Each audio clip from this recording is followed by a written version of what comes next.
நான் வருந்த காலங்களில் கடல் அலைவோர் சபை சபையின் நான் தற்பார் என்று பார்த்திருக்கின்ற போது இன்னார் இனியார் என்று உனக்கு விளங்கியதா? ஐயோ சாமி, நீங்க சொன்னாதாங்க தெரியும். சொல்லாவிட்டால் தெரியாதுங்க. தெரிவிக்கின்றேன்.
பார்த்தல் அழைத்தல் படைத்தல் என்று சொல்லக்கூடிய திருமூர்த்திகளில் ஒருவனாய் வேங்க வரக்கூடிய என் பைரோ ஸ்ரீமந்த நாராயணன். ஓ, ஸ்ரீமந்த நாராயணன். ஆமா. மாதவன் என் தந்தையார் வசுதேவன், தாயார் தேவகிரோகிணி. அதாவது நான் இருக்கும் இடமே சங்கு துபாரகன். அஷ்டலட்சுமிகள் எனக்கு மனைவிகள். மங்கை லட்சுமம் மார்பில் தரித்த மாயக்கண்ணனா. சாமி, ஆமாங்க. 8 லட்சுமிகள் என்னுடைய அங்கத்தில் கொண்டு இருக்கிறார்கள். அங்கத்திலே குடிக்கொண்டிருக்கிறார். ஆமா சாமி, இருந்தாலும் திரைதா துமாபரி என்று சொல்லக்கூடிய 3 யுகம். யுகமோ 3. ஆமா. அதாவது நான் தாங்கிய அவதாரங்கள் எத்தனைங்க? அகம் என்பது 1008, அசூர வேதங்கள் 108. நான் தாங்கிய அவதாரங்கள் 10. ஓ, தசாவதாரங்கள் 10. நான் 10 அவதாரன். ஆமாங்க. பாரதனே புகழ் அலங்காரன். பாரதியிலே புகழ் அலங்காரன். அதனால் இன்று என்னுடைய அவதாரங்களை கூற இயலாது, முடியாதுங்க. அதாவது அண்டிகாரை ஆதரிப்பேன், என்னை மிஞ்சி வரை நான் மூச்ச பிடிப்பேன். அதனால் இந்த தினத்திலே உலகத்தில் நான் எங்கு எதிர நடந்தாலும் என் ஞானத்தால் அறியக்கூடியவன். அதனால் என்னை ஞானக்கண் என்பார்கள். ஓ, ஞானக்கண் என்பார்கள். சரி. அதனால் சிவனுக்கும் சக்திக்கும் ஆர்க்குவாதம் ஏற்பட்டு சத்தியால் சகல தேவரை நான் அடிபடி வைக்கிறேன் என்று அசுரர்களை படைத்திருக்கின்றார். சத்திங்க. ஆமா. சரி. சகலரையும் சிறப்பித்திருக்கின்றார். ஆமா. அவர்களை காக்க வேண்டும் அல்லவா? ஆபத்தை காப்பது ஹரிராமனுடைய கடமை. என் ஆதிலத்தில் இருக்கின்றார். அதே சமயத்தில் ஆதிலட்சுமி அரவணைக்கிறார்.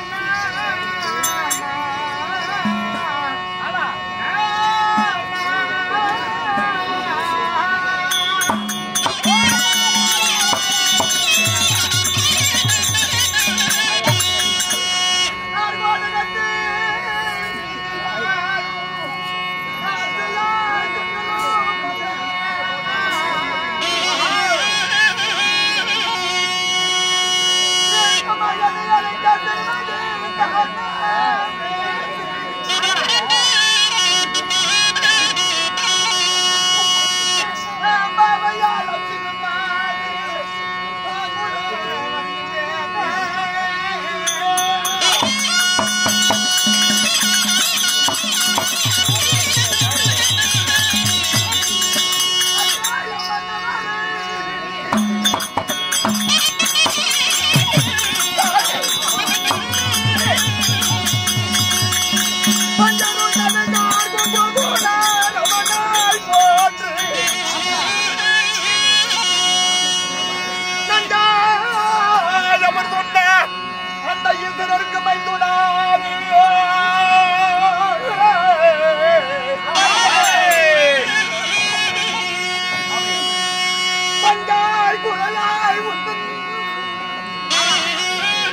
விஷயம் ஆதிலட்சுமியை அருகாமல் இருக்கக்கூடிய கண்ணால் வாகனத்தை விட்டு என்னை அழைத்திருக்கிறாய்.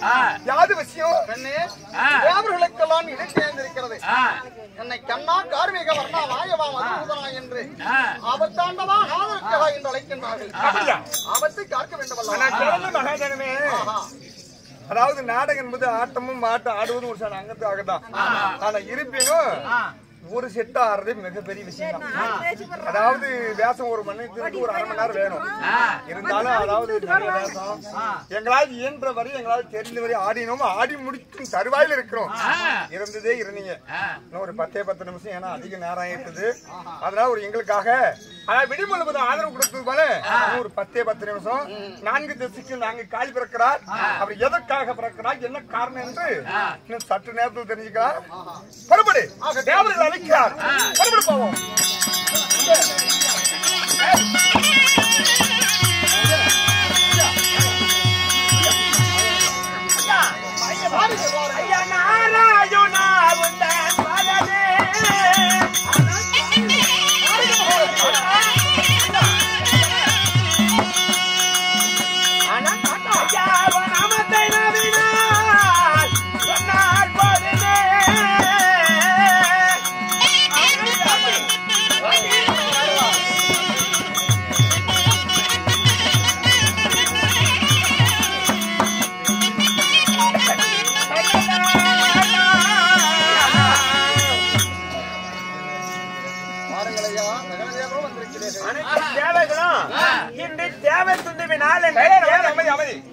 தேவர் துண்டிவினால் என்று தேவர் சபையிலே ஒன்றாக கூடுவது வழக்கம். நீங்கள் வர காலதாமதமான காரணத்தினால் சிவபெருமான் வர காலதாமதமான காரணத்தால் தேவர்கள் அமைந்திருந்தோம். சிவபெருமானுக்கும் சக்திக்கு வாக்குவாதம் வந்து 4 அந்த சக்தியினுடைய அம்சையினால் 4 அரக்கர்களை பிறக்க வைத்து விட்டார். பிறக்க வைத்து அனைத்து சகல தேவர்களையும் தேவலோகத்திலே சிறைபிடித்து விட்டார். அதனால நீங்கள் வரும் முன்பதாக இந்த தேவர்கள் எல்லாம் மாய சூழ்ச்சியினால் இந்த கண்ணனை தேடி வந்திருக்கின்றோம். அதனால் யார் சொன்னாலும் சக்தியினுடைய கோபத்தை தணிப்பதற்கு அந்த உலகத்தில் ஆள் இல்லை. இந்த கண்ணனாகப்பட்டவர் போய் சொன்னால் மட்டுமே ஒப்புக்கொள்வார். ஆமா, ஆகட்டும் சகல அப்படியே மயான மல்லாந்து படிச்சு பெரியாண்டுச்சாக உருவத்தி அடுத்து ஆங்கார கோபத்தோடு இருந்தான். அன்னைக்கு பைத்தியம் முடிச்சு இருக்கின்ற நிலையிலேயே அந்த ஆதிபராசக்திய அந்த பெரியாண்டிச்சு தந்திரமா விலங்கு, கால் விலங்கு, கை விலங்கிட்டு தோல் விலங்கிட்டேன். ஆமா, அன்னைக்கே இட்டுட்டேன். உங்களை காப்பாத்து என் புருஷனுக்கு என்ன பெரிய வேலையா? ஆகட்டும் சொல்லுங்க. புறப்படு போவோம்.